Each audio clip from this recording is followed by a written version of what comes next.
Not everything you hear needs to come from an instrument. Sometimes the most powerful sound isn't born from matter, but from what's been stored inside.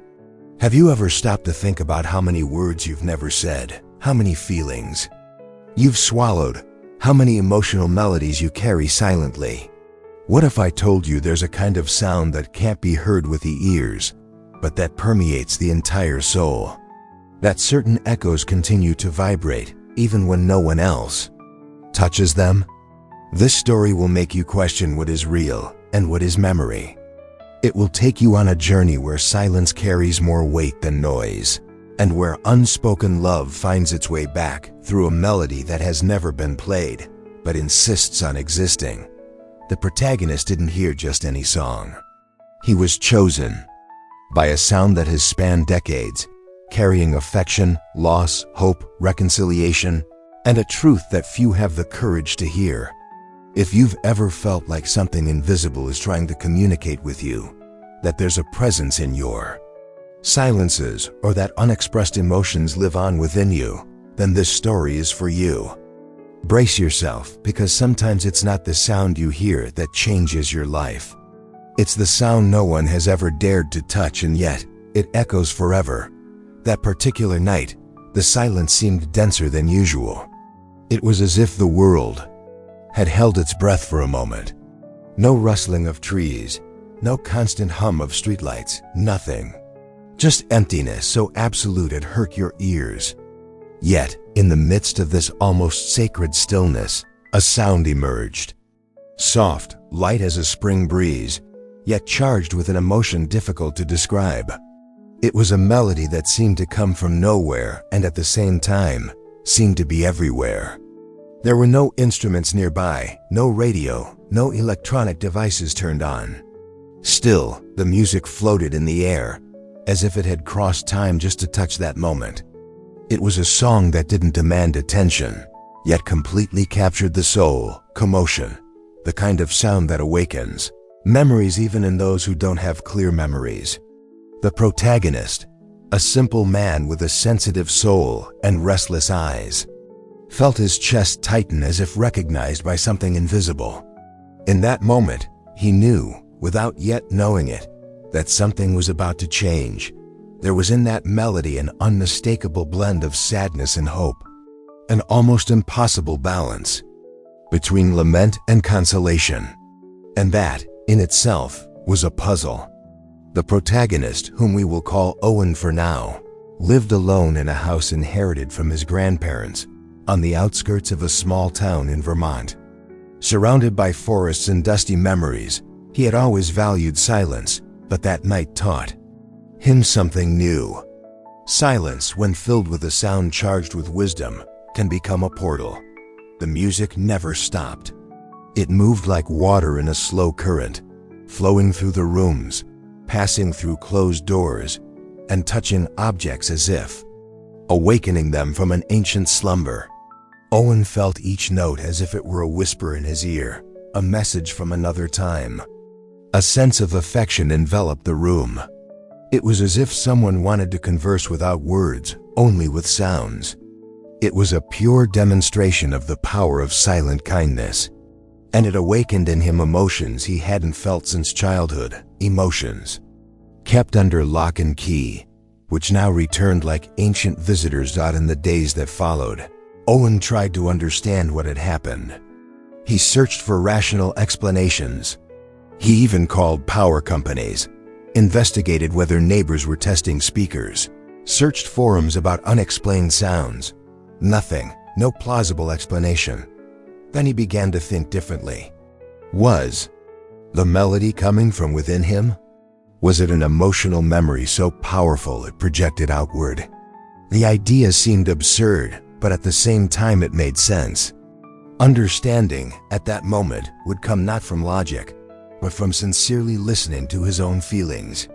He then decided to adopt a new practice. Every night before bed, he would sit in silence, take a deep breath, and wait. Sometimes the melody would return, other times just silence. But when it did, it brought with it a profound sense of love, of kindness, of reconciliation with something lost. Owen realized that music was no ordinary sound. It was a form of communication, an invitation. And deep down, even without understanding everything, he felt gratitude. Because, in that sound, there was a promise. And with it, the beginning of a new adventure. On the third consecutive night he heard the melody emerge in the air, Owen felt something different. It wasn't just the thrill of the notes, but a kind of recognition, as if his soul had heard it before. He rose from bed slowly, his heart beating like a ceremonial drum, and wandered through the dark house. His bare feet touched the wooden floor lightly, almost as if he were dancing to the rhythm of the song. He felt led, guided by a feeling he couldn't yet name. And then, without warning, the flash came, a brief, almost imperceptible scene of a sunny afternoon in the backyard of his grandparents' old house. He's still a child, sitting on the porch with a toy in his hand and music playing in the background. It wasn't music from the radio or the television. It was the same melody. A fragment. That memory returned with the force of a forgotten hug, and with it, a whirlwind of emotions. Hope, affection, gratitude, but also insecurity, because now he knew it was no coincidence. It was a reunion. Owen spent the next day in silence. He avoided calls, canceled appointments, turned off notifications. He was searching for more. He rummaged through old boxes stored in the basement, where the dust carried stories and the objects seemed to have souls. Surrounded by photo albums, faded love letters, and broken toys, he found a small cassette recorder. It was dead, but there was still a tape inside. Carefully, he cleaned the device and inserted new batteries. When he pressed play, a staticky sound filled the room. For a few seconds, nothing. And then, as if time had rewound, he heard his own child's voice laughing in the background and a melody playing softly. It was her, the same melody. It stirred such a profound emotion that Owen had to sit down. Understanding was no longer optional, it was inevitable. Something in his childhood had planted the seed of this song, and now it was blossoming. But why? And why now? It was as if life itself was stitching together memories, so he would awaken to something greater, something that had been left behind. It was in this state of deep introspection that Owen began to understand the value of memory. Memory is not just a record, it is a bridge, a connection between what we were and what we can still be. And along the way, he rediscovered not only pieces of his childhood, but also emotions that had long been dormant. The affection of his grandparents, the kindness of simple afternoons, the power of the silent kindness of small gestures. He remembered a specific moment when his grandmother had told him about a box that should never be opened, something symbolic, mysterious, said with a loving smile and teary eyes. At the time, he had dismissed it. But now, each word echoed like part of a larger enigma. He understood that some answers don't come from outside, but emerge when one listens with empathy and sensitivity. The memory of that melody, buried under tombun. The weight of years was now like a key turning from within. A key that unlocked not only memories, but also internal portals. And as the next night approached, Owen already knew what would come. Not with precision, but with the confidence of someone who recognizes a calling. From the fourth night onward, the melody became punctual, always at the same time. It was as if the night itself was waiting for his signal to begin. Owen no longer slept as before. He waited. Sitting in the living room chair, with a blanket around his shoulders and a cup of warm tea in his hands, he waited in silence, his heart anxious, but with a tranquility that only comes from acceptance.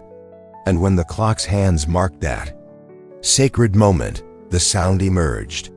Never the same, but always recognizable. The melody changed slightly each time, as if being composed live by a living emotion still searching for its final form. And even without knowing its origin, Owen felt it was charged with forgiveness, compassion, a love that had not found expression in words. It was a lament, yes, but also a gift. It was as if someone were saying goodbye every day and at the same time saying, "I'm still here."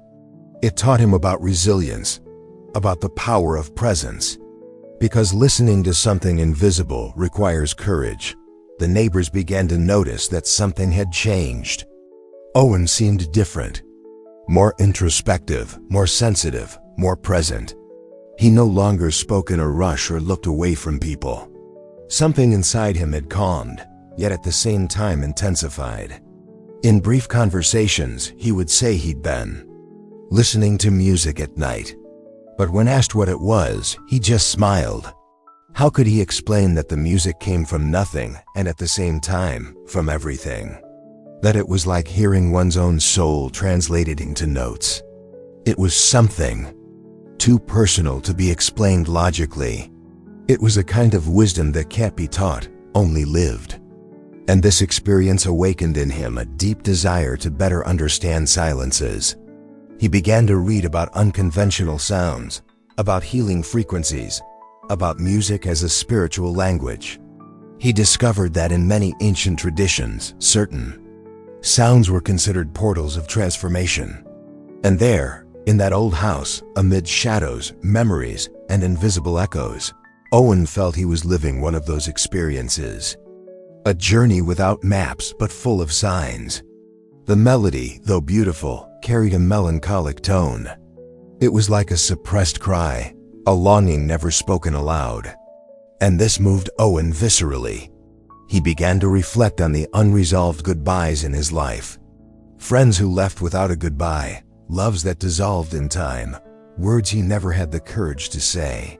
That music was in a way, a reflection of these emotional lingerings. And this required honesty, courage, and humility. He began writing letters to people from his past, even without intending to send them.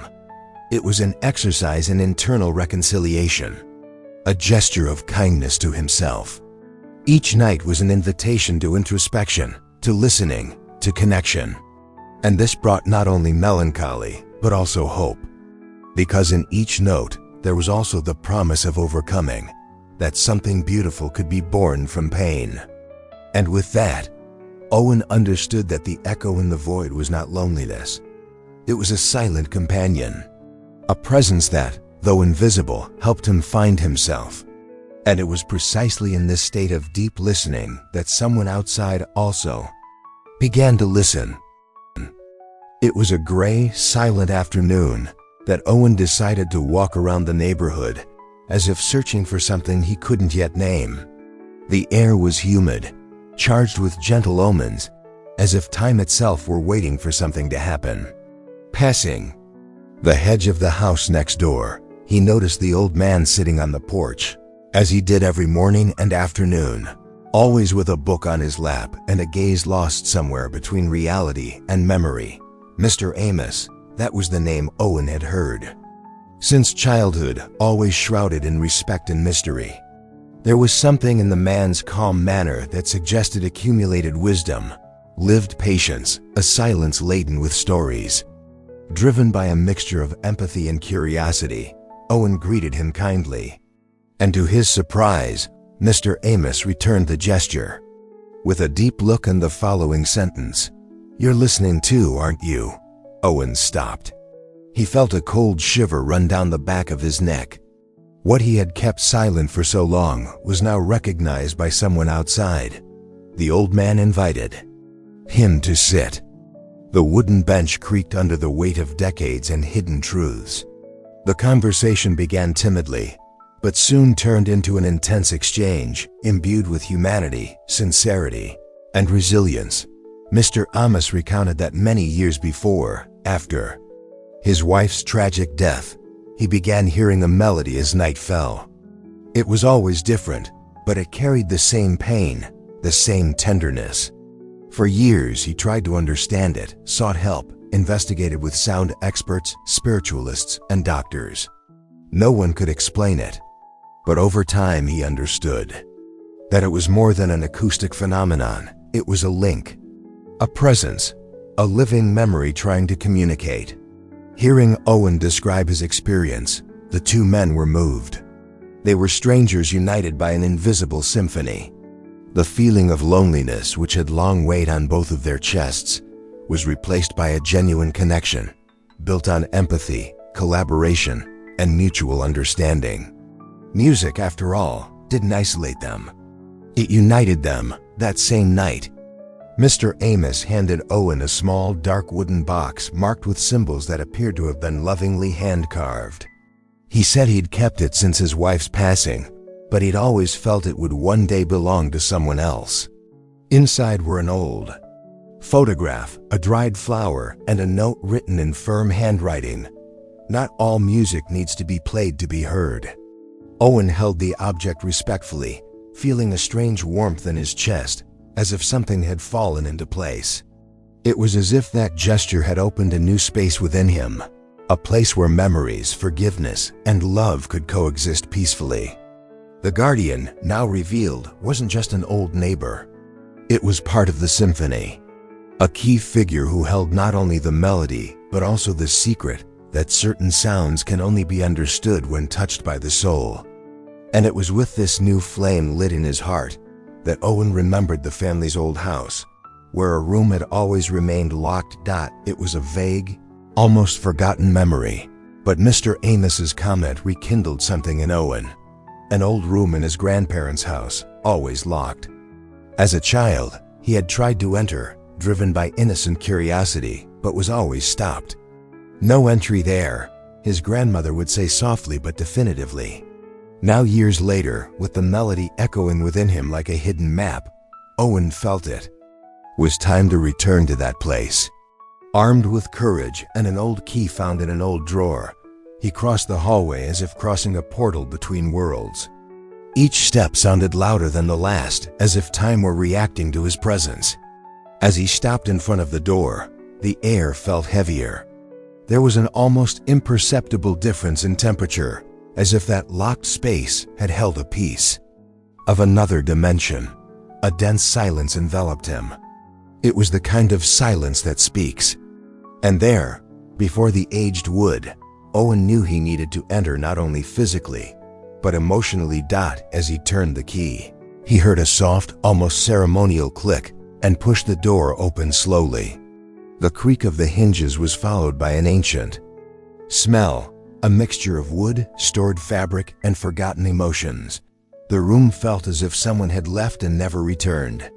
A piano covered in a white sheet dominated the left corner.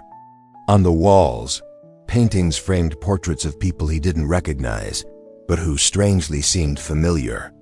Stacked books, loose sheet music, and a lampshade with a burned-out bulb formed the scene. Owen felt the weight of history imbued in that space. It was a sanctuary, not of religion, but of remembrance. Each object seemed to carry an unspoken emotion, a broken sentence. He walked slowly, almost reverently, touching the furniture with his fingertips, as if trying to decipher an ancient code through affection.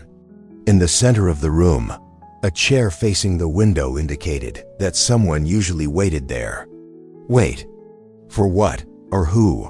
The melody didn't play at that moment. But Owen felt, in every cell, that this room was the heart of everything.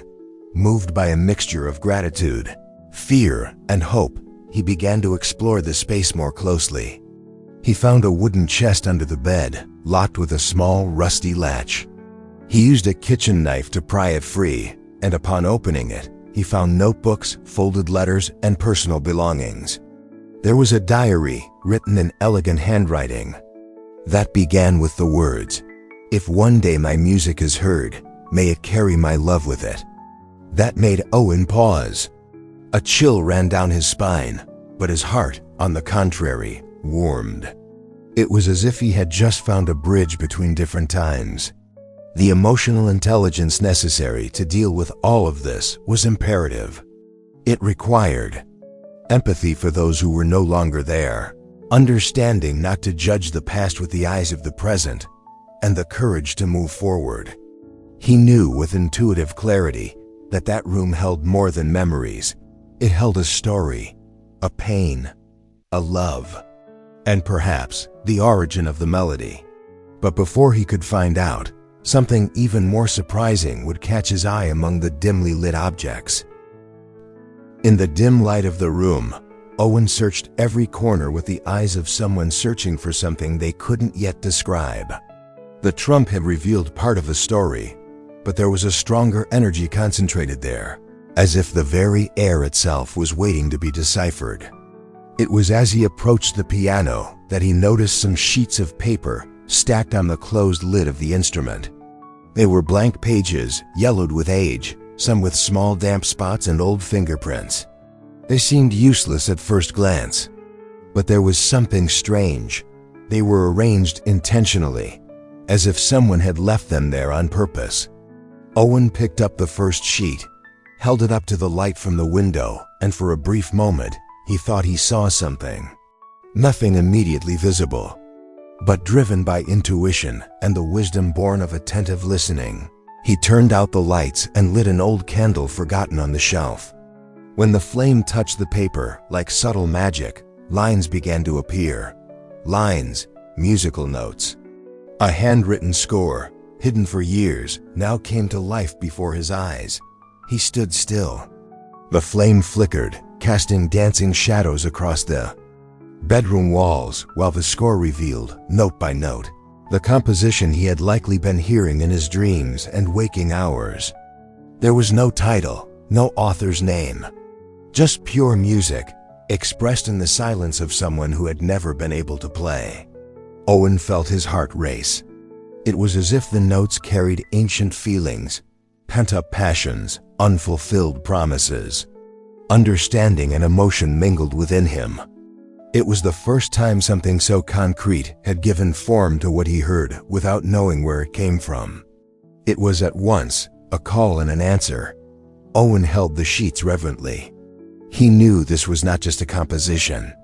It was a message encrypted in sound, a bridge between worlds. The music had been written by someone who felt deeply, but who perhaps had never had the chance to express in life what consumed him so deeply. It was love in its raw form. It was pain wrapped in hope. It was the power of kindness trying to immortalize itself through art. Moved by this revelation, Owen sat on the piano bench, still covered by the old sheet. He gently removed the cover and ran his fingers over the keys. They were cold but firm. He wasn't a professional pianist, but he knew the basics. And even with trembling hands, he began to follow the notes revealed by the candlelight. Each chord resonated in the room with a kind of emotion that words couldn't capture. It was as if the room itself reacted. The air grew denser. The sound echoed differently, as if walls and objects had been waiting for it. The melody that had accompanied him for so long now found a voice through his hands. It was an act of courage, of reconciliation, of surrender.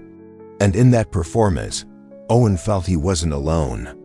It was as if someone there, invisible to the eye, was beside him. Perhaps the score's author himself. Perhaps the memory of a broken love. Whatever it was there. And with each note played, the mystery deepened even further. Because in that silence filled with sound, a new truth began to reveal itself. In the days following the discovery of the score, Owen delved deeply into the records left in the room. Each notebook, note, and clipping seemed to form small pieces of an emotional puzzle. It was while leafing through a diary hidden between two books that he found what would completely change his perception. The pages were filled with words charged with sincerity, courage, and longing. They were short texts, some almost like letters never sent. The author was a man named Elias who had lived in the same house decades before. With sensitive and human writing, Elias described the process of composing that melody, recounting how each note was inspired by a woman named Clara, a neighbor with whom he shared glances, silences, and a connection that was never verbalized. The love between them never fully blossomed.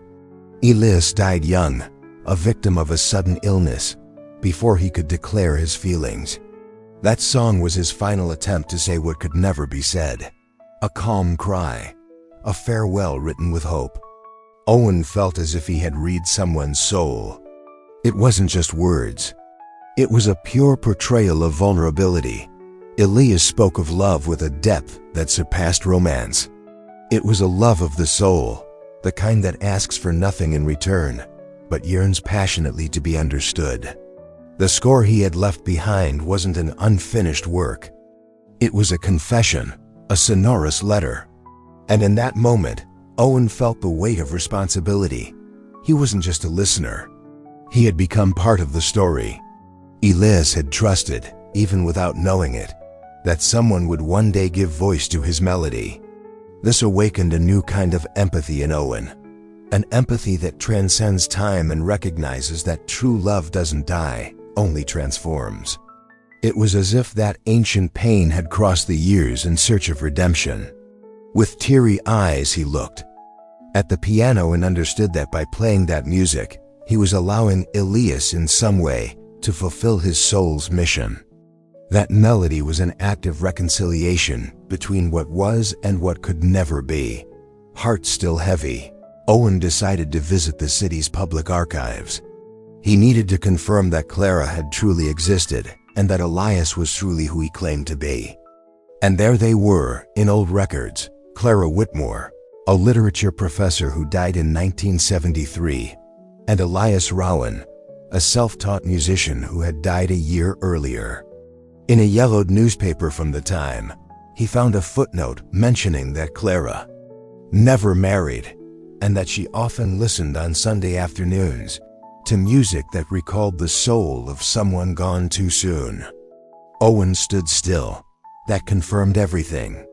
The story was alive. It was written on the walls, on the papers, in the silence of the nights, in the echoes of the melody no one played, but which would now never be forgotten. It was proof that certain feelings, when unexpressed, remain alive, waiting for a chance to resonate. Owen understood, now more than ever, that love, even interrupted, can be eternal when it finds a heart willing to listen. And that was exactly why, upon returning home, he decided to play the song once more. That night, unlike any other, Owen didn't hesitate. He sat at the piano as if returning to the center of a circle traced by destiny. The room was enveloped by a strange, almost sacred calm. The lit candle cast soft shadows against the wall, creating an atmosphere more reminiscent of a temple than an ordinary room. The sheets of sheet music lay on the bookshelf, slightly rippled with moisture, as if they too were alive. Owen took a deep breath, closed his eyes for a few seconds, and let his hands rest on the keys. There was no audience, no expectation, only presence. He began to play, note by note, with the delicacy of someone opening a letter left by a dearly loved one. The melody seemed to flow effortlessly, as if his fingers were merely a passage to something greater. Each chord carried the energy of a farewell, but also of liberation. And as the music progressed, the atmosphere began to change. The air seemed denser, as if the walls were breathing along with him. The curtain swayed slightly, though there was no wind. And then, as he reached the last stretch of the melody, an unexpected sound joined the piano. A sigh, long, deep, coming from some undefined point in the room. It wasn't a frightening sound. It was human. It was like the relief of someone finally able to rest. Owen stopped playing. He remained there in absolute silence, his hands suspended in the air and his heart racing. He knew what had happened. Not with his mind, but with his soul. It was the final chord. The closing of a cycle that had spanned time, waited patiently, and finally found the right instrument to speak. That sigh wasn't his, but it was also. It was Elias. It was Clara. It was the silenced love finally heard. This wasn't about mysticism. It was about humanity, about empathy, about giving a voice to those who never had the chance to speak. And in that moment, Owen felt the deepest form of gratitude he had ever experienced. He remained in the room for a long time, even after the sound had ceased. He felt as if the atmosphere had changed forever. There was a peace there that had never before inhabited the house. The object seemed to rest on a different, lighter frequency. The score was still there, but now it seemed complete, as if each note had fulfilled its mission. Owen understood that this was the end. He no longer needed to play. He no longer needed to listen. The music had fulfilled its purpose, and the silence that now filled the room was not absence. It was presence in its purest form. It was the kind of silence that settles after a true gesture, like the embrace that concludes a long reconciliation. And in that silence, he realized that there are sounds that can only be understood when the listening comes from the heart. Owen stood, looked out the window, and saw the clear sky, dotted with stars. The world remained the same, but he was transformed. And even without knowing what would come next, he knew that something within him had aligned. But the most surprising thing was yet to come. The next morning brought a kind of peace Owen had never felt. It was like waking up in a familiar yet purified place, as if all the windows of his soul had been opened overnight, and fresh air had entered without asking permission. He walked through the house with calm steps, as if reconciling with time itself. The room where everything had happened was silent. Not a single note echoed, not a trace of the melody. And this, far from causing discomfort, brought a profound sense of completeness.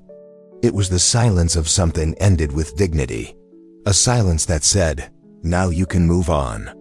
Owen sat on the same bench where he had last played and simply remained there, listening to the emptiness full of meaning. There was love in that silence. There was forgiveness. And there was, above all, understanding. Because true ending is not absence. It is transformation. And the melody, though no longer audible, remained inscribed in his memory, alive like an emotional tattoo made with invisible notes. In the following days, Owen continued his life with greater ease. Something within him had been restored. He spoke more kindly, listened more empathetically, and acted more compassionately. His neighbors noticed the subtle sparkle in his eyes, the serene smile, the new posture of someone carrying a sacred secret, no longer as a burden, but as a presence. Owen knew he would never be able to explain it in words, and he didn't need to. Because what he lived was an experience of profound reconciliation, of healing between what was interrupted and what could now continue. The revealing silence that filled the house was now his inner home. He began to value the simple moments, the pauses, the spaces between the noises. He understood that the sound that transforms most is the one that teaches us to listen. And with that, he began to teach.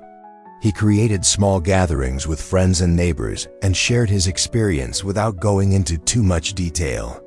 He told the essentials, what was enough to plant in each person the seed of true listening, quiet wisdom, and refined sensitivity. One night, as he lay in bed, he observed the house in silence and felt clearly that there was no more music because the music had already done what it needed to do. It didn't come to last, it came to liberate. And in that sense, it remained forever. Every time he took a deep breath, every time he remembered Elias or Clara, every time he played the piano in his mind, he felt the melody pulsate within, not as a sound, but as a sensation, and that was more than enough. Owen learned that certain feelings, when embraced with emotional intelligence, humility, and respect, don't need to be repeated. They integrate. They become part of who we are. And so, the revealing silence wasn't an endpoint, but a new language. A language that communicates with the soul, that transcends time, that embraces pain but transforms it into learning, into inspiration, into a new beginning. And it was in this new way of existing that he moved forward, no longer needing to hear to know that that melody still lived. Because what is true never departs completely. It only changes form. The years passed and Owen's life continued. He aged as one matures with the seasons, unhurriedly, gracefully, wisely. He moved from his old house only when he could no longer manage the details of his daily routine alone. But he took with him his diaries, the developed scores, and a small candle he never lit again, but kept on his nightstand as a reminder of a time when the invisible played his nights. He still played the piano sometimes, but lightly, unpretentiously, as if thanking the instrument for helping him through a silent storm. The most curious thing, however, was that, from time to time, especially on very quiet nights, the melody returned, not in the air, not in the atmosphere, but in his dreams. It came as a sweet whisper, carrying affection, hope, gratitude, and a fond longing. It was the sound no one touched, but which now lived within him, like a flame that warms without burning. Owen learned that certain sounds do not belong to the physical world. They are condensed emotions, feelings that find their only possible way to exist in music. And even if no one else hears them, they continue to resonate in those who had the courage to listen to them fully. Over time, he began recording his dreams in a simple notebook by his bedside. He jotted down the fragments of melody he could remember, and beneath each note, he wrote words that summarized what he felt: trust, compassion, forgiveness, inspiration, love. Each note was a bridge between what we were and what we can still be. Owen knew he had been chosen for a reason that went beyond logic, and he accepted this with humility, not as a hero, but as the guardian of a memory that has traversed time to become part of his identity. Because when we feel deeply and have the courage to follow that feeling to the end, we cease to be just people. We become part of something greater. We become history. Today, anyone who visits Owen sees a serene man with a slow voice and a gaze that seems to see beyond the present. Many have no idea what he experienced, but they feel something by his side. A kind of inexplicable presence, a warmth in the air, a sense that everything is in its right place.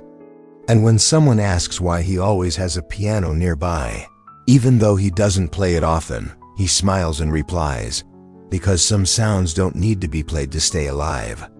This answer says more than any rational explanation. It's the testimony of someone who understood that life is made of pauses, of listening, of the courage to open locked doors, and of accepting that certain loves, even interrupted, echo forever. Owen became a living memory, a channel between what remained unsaid and what still pulses silently. And in the dreams that still visit him, the sound remains, not to disturb, but to remind us that what is true, once heard with the heart, will never be forgotten. And now tell me, how many melodies do you carry silently inside? How many unexpressed feelings continue to play within you, waiting for a space to resonate? Have you been listening to the signs life gives you? Or have you been living on autopilot, letting what's true get lost in the noise of the world? Maybe it's time to truly listen. Listen with empathy, with respect, with emotional intelligence. Listen to what isn't said, but felt. Owen wasn't the only one to experience this. We all have locked rooms within ourselves. We all have invisible scores, waiting for light. The difference is who decides to listen and who decides to continue ignoring. Do you have the courage to open this door? Do you have the humility to accept that some pain needs to be felt for love to be fully experienced? Are you ready to play the music that only you can compose with your own story? Don't wait any longer. Sometimes, silence is the greatest cry for transformation you'll ever hear. Share in the comments. Which part of this story touched you the most? Have you ever felt something similar? Have you ever heard a sound that no one else heard? Let's talk. And if you want to continue receiving profound, moving, and inspiring stories, subscribe to the channel, turn on notifications, and stay with us. Because here, every silence has a sound, and every sound has a story waiting to be told.